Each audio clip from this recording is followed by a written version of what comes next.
किसान का driver support करने लग जाएगा। एक ड्राइवर को काम आने लग जाएगा। उस दिन भारत में ड्राइवर एकता संभव होने शुरू हो जाएंगी। मेरे साथियों, कभी भी अगर कोई ड्राइवर को मार रहा हो, कभी भी किसी ड्राइवर के साथ उत्पीड़न हो रहा है, 2 मिनट रुको, 5 मिनट रुको, क्या पता आपकी 2 मिनट। मान जी स्टीयरिंग छोड़ अभियान जो है भारत सरकार को बताने आए हैं और 29 सूत्रीय 29 डिमांड जो है हम भारत सरकार को दोबारा से सौंपने आए हैं। और संसद शीतकालीन सत्र चलने वाला 4 तारीख को, और सरकार से निवेदन करते हैं आपके चैनल के माध्यम से कि इनके लिए भी जो शीतकालीन सत्र संसद लग रहा है उनके लिए कुछ उसमें प्रावधान किया जाए, उनके लिए आवाज़ और ड्राइवर आयोग, ड्राइवर दिवस भारत में लागू किया जाए। अध्यक्ष महोदय, 29 मांगों में सब मुख्य मांगे आप लोगों के क्या-क्या? मुख्य मांगे हमारा तो ड्राइवर आयोग यानी कि ड्राइवर कमीशन और 365 दिन में यानी कि ड्राइवर दिवस। पिछले हम कई सालों से 1 सितंबर को ड्राइवर दिवस मनाते आ रहे हैं और लगातार हम उसको सेलिब्रेट करें। जब तक भारत सरकार नहीं लागू करती, जब तक हमारा मकसद कोई एक डेट का है, 365 दिन में कोई भी लागू करे। महोदय, ये आप लोगों की बहुत पुरानी मांग है। सरकार की ऐसी क्या मजबूरी है जो इनको सुरक्षा नहीं प्रदान कर रही? सरकार सिर्फ भारतीय ड्राइवर को एक आप कह सकते हैं कि टिश्यू पेपर समझ रखा है। भारत सरकार ने, राज्य सरकार ने एक टिश्यू पेपर भारतीय ड्राइवर को समझ रखा है, यानी कि यूज करो और डस्टबिन में डालो। ऐसा मेरा मानना है कि ऐसा उसके नज़रिया हो सकता है। और जो है सौतेला व्यवहार सबके लिए भारत सरकार ने नीति नियम कानून लेके आई, पर भारतीय ड्राइवर के लिए कोई कानून, कोई सिस्टम नहीं है, कोई पॉलिसी नहीं है, कोई भी योजना नहीं है, कोई बीमा नहीं है, कोई प्रावधान नहीं है।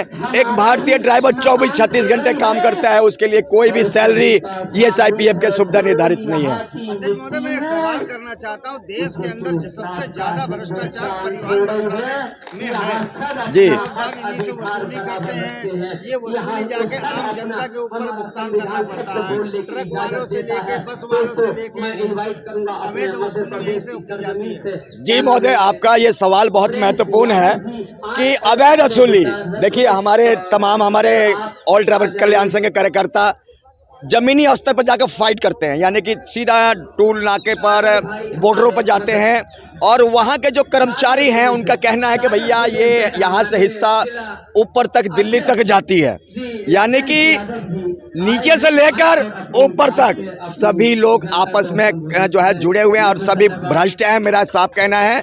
क्योंकि आज देश के प्रधानमंत्री और ट्रांसपोर्ट मंत्री ये बयान देते हैं कि ये बॉर्डर बंद होना चाहिए या ये खत्म होना चाहिए। देश के ट्रांसपोर्ट मंत्री का इस देश में नहीं चल रहा है, तो हमारी और आपकी क्या औकात है?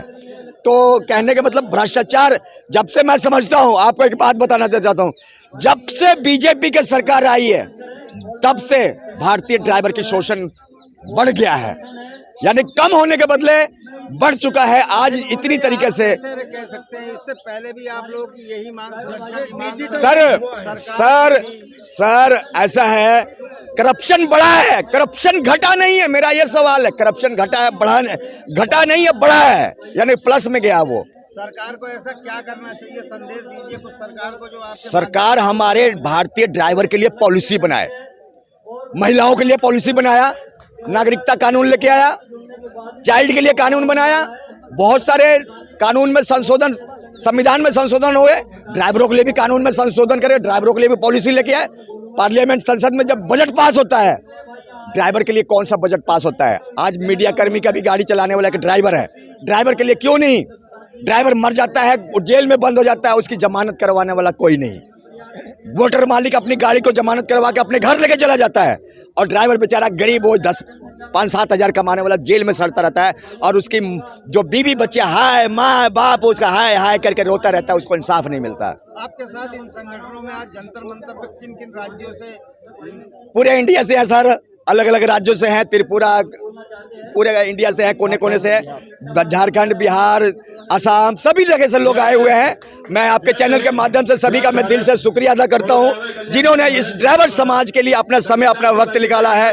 मैं दिल से हार्दिक बधाई देता हूं और उम्मीद करता हूं कि आने वाला टाइम में एक भारतीय ड्राइवर के लिए चुनौती है और अपना हक लेके रहेगा और एक न एक दिन पूरे भारत में अपना अभियान को तेज करके रहेगा। आप लोगों की मांग इस 4 तारीख को संसद के अंदर नहीं मानी जाती है, तो इस धरने का दशा और दिशा क्या होगा? हाँ, ये बहुत महत्वपूर्ण आपने सवाल किया।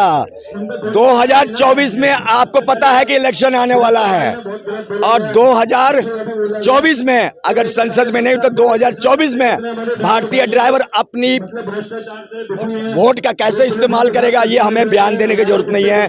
यानी कि अब की बार ड्राइवर सरकार, अब की बार होगा भारतीय ड्राइवर की सरकार। अब की बार जो ड्राइवर हित की बात करेगा वही देश पर राज करेगा।